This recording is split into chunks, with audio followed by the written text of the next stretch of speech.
Welcome back to the channel. Indian freedom struggle की जब बात आती है तो दो मेजर मूवमेंट्स हमारे माइंड में आते हैं, नॉन कोऑपरेशन मूवमेंट और civil disobedient movement.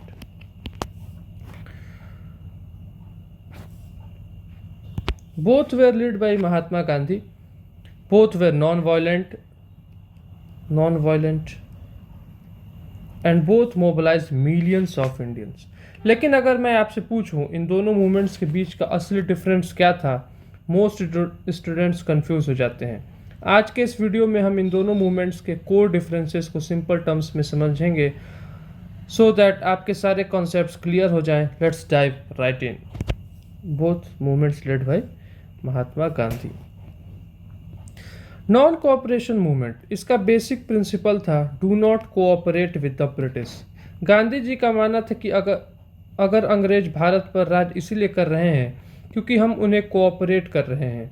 So the goal was to withdraw cooperation, boycott foreign goods, resign from government jobs and leave British schools. लेकिन इसमें कानून नहीं तोड़े गए थे, कानून नहीं तोड़े गए थे। सिविल डिसोबीडियंस मूवमेंट जो 1930 से 34 तक चला, civil disobedience movement took a step further. इसका मतलब था refuse to obey British laws, refuse to obey British laws, British कानूनों को मानने से इनकार करना। यहाँ सिर्फ बॉयकॉट नहीं था बल्कि डेलिबरेटली कॉलोनियल लॉज को ब्रेक किया गया। इसकी शुरुआत हुई फेमस दांडी मार्च से जहां सॉल्ट लॉ को तोड़ा गया था। In short NCM was about refusal to cooperate while CDM was about refusal to obey laws। दोनों मूवमेंट्स के पीछे का ट्रिगर्स भी अलग था। Non cooperation movement Jallianwala Bagh massacre 1919 का गुस्सा था, रॉलेट एक्ट जहां बिना ट्रायल के अरेस्ट किया जा सकता था। तीसरा खिलाफत इशू, मुस्लिम कम्युनिटी को नेशनल मूवमेंट्स के साथ जोड़ने के लिए। सिविल डिसोबीडियंस मूवमेंट के पीछे ट्रिगर था साइमन कमीशन का प्रोटेस्ट जो 1928 में आया था इंडिया में। गांधी जी के 11 मांग rejected by viceroy Irwin. The ultimate trigger salt tax, नमक पर टैक्स सबसे अनफेयर था और इसने हर चीज़ के लोगों को एक साथ खड़ा कर दिया, हर क्लास के लोगों को एक साथ खड़ा कर दिया। मास पार्टिसिपेशन के मामले में दोनों मूवमेंट्स थोड़े अलग थे, इस टेबल से हम समझते हैं। Muslim participation, civil disobedience movement और नॉन कोऑपरेशन मूवमेंट में मुस्लिम पार्टिसिपेशन कैसा था? Muslim participation non cooperation movement में very high due to Khilafat issue. Civil disobedient movement में लोअर था क्योंकि Khilafat was over.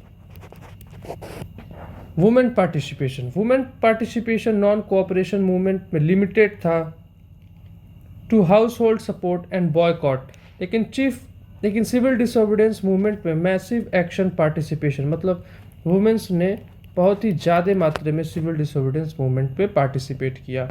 Business capitalist, moderate involvement, NCM में moderate था इनका इन्वॉल्वमेंट। लेकिन अगर हम देखें सिविल डिसोबीडियंस मूवमेंट में तो huge financial backing from Indian industrialist, तो इसमें इन्होंने बहुत ही ज़्यादा मात्रा में गांधी जी का सहयोग किया।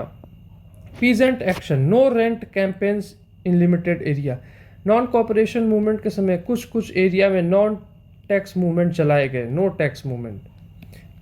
कोई इंडिया के कुछ क्षेत्रों में नॉन रेंट या नॉन टैक्स मूवमेंट चलाए गए। लेकिन अगर सिविल डिसोबीडियंस मूवमेंट की बात करें तो इसमें पीजेंट्स ने wide spread non payments of land revenue and chaukidari tax, इसमें टैक्स भी नहीं दिया गया, रेवेन्यू भी नहीं दिया गया और चौकीदारी टैक्स भी नहीं पे किया गया पीजेंट्स के द्वारा। दोनों मूवमेंट्स का एंड कराने की वजह भी काफ़ी इंटरेस्टिंग थी। नॉन कोऑपरेशन मूवमेंट फरवरी 1922 में चौरी चौरा इंसिडेंट हुआ जहां एक वॉयलेंट मॉब ने 22 पुलिसमैन्स को पुलिस स्टेशन के अंदर जिंदा जला दिया। गांधी जी नॉन वायलेंस को लेकर स्ट्रिक्ट थे, सो उन्होंने मूवमेंट को अचानक वापस ले लिया। सिविल डिसोबीडियंस मूवमेंट एंड हुआ एक डिप्लोमेटिक एग्रीमेंट से, गांधी इरविन पैक्ट 1931 से। इसके बाद Gandhi ji second round table conference में पार्टिसिपेट करने लंदन चलेंगे। तो दोस्तों आखिर में समरी यही है कि नॉन कोऑपरेशन मूवमेंट बॉयकॉट और नॉन कोऑपरेशन पे था, नॉन कोऑपरेशन मूवमेंट, तो वहीं civil disobedient movement active law breaking पर डिपेंड था, एक्टिव लॉ ब्रेकिंग।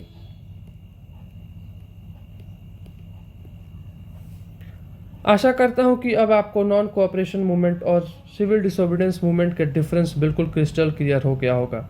अगर आपको ये वीडियो हेल्पफुल लगे तो लाइक, शेयर और सब्सक्राइब करना मत भूलें और कमेंट सेक्शन में बताएं कि अगला टॉपिक आप क्या चाहते हैं। तब तक के लिए थैंक यू।